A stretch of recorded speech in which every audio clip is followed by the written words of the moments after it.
केंद्र की मोदी सरकार एलआईसी को लेकर अब तक का सबसे बड़ा फैसला लेने जा रही है। वित्त मंत्री निर्मला सीतारमण ने एलआईसी की 10% हिस्सेदारी बेचने को लेकर एलआईसी एक्ट में संशोधनों की घोषणा की है।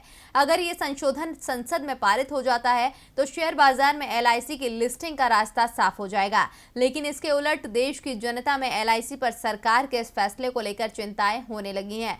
लोगों को एलआईसी को लेकर डर सताने लगा है। तो क्या है पूरी खबर और क्यों है लोगों को चिंता, देखिए हमारी ये रिपोर्ट। एलआईसी यानी भारतीय जीवन बीमा निगम का नाम आते ही जहन में भारत के ऐसे ब्रांड का ख्याल आता है जो पूरे भारत के लोगों को जोड़ने का काम करता है।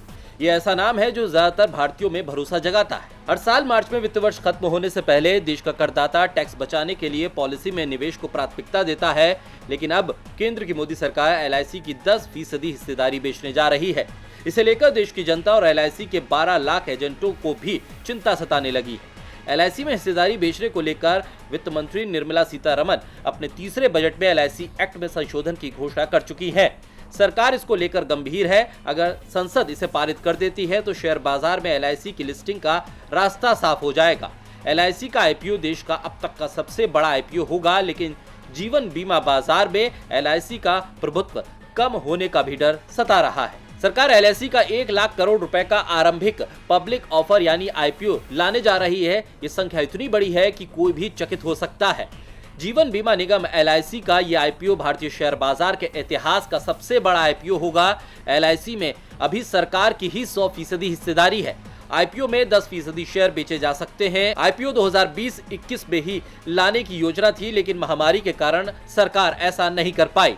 लेकिन अब साल 2021-22 की तीसरी या चौथी तिमाही में एलआईसी का आईपीओ लाने पर विचार किया जा रहा है। वित्त मंत्री ने पॉलिसी धारकों, एजेंटों, निवेशकों और विदेशी प्रतिस्पर्धा कंपनियों के हितों को संतुलित रखने की कोशिश में जुटी है।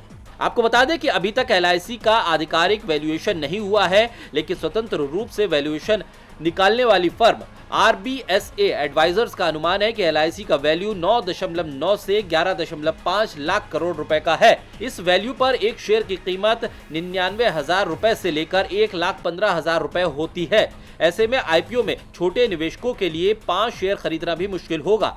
10 शेयर खरीदने की बात तो वो सोच भी नहीं सकते हैं। सरकार नई पॉलिसी धारकों को आकर्षित करने और पुराने को बनाए रखने के लिए सरकार 2 ऑफर लेकर आई है। पहला ऑफर सरकार की गारंटी का है। एलआईसी की पॉलिसी में लोग जो पैसा लगाएंगे उस पर सरकार की गारंटी होगी। सरकार का दूसरा ऑफर यह है कि आईपीओ में 10% शेयर एलआईसी के मौजूदा पॉलिसी धारकों के लिए सुरक्षित होंगे। देखना दिलचस्प होगा कि सरकार के इस फैसले से एलआईसी धारकों पर इसका कितना प्रभाव पड़ता है। डीबी लाइव की रिपोर्ट।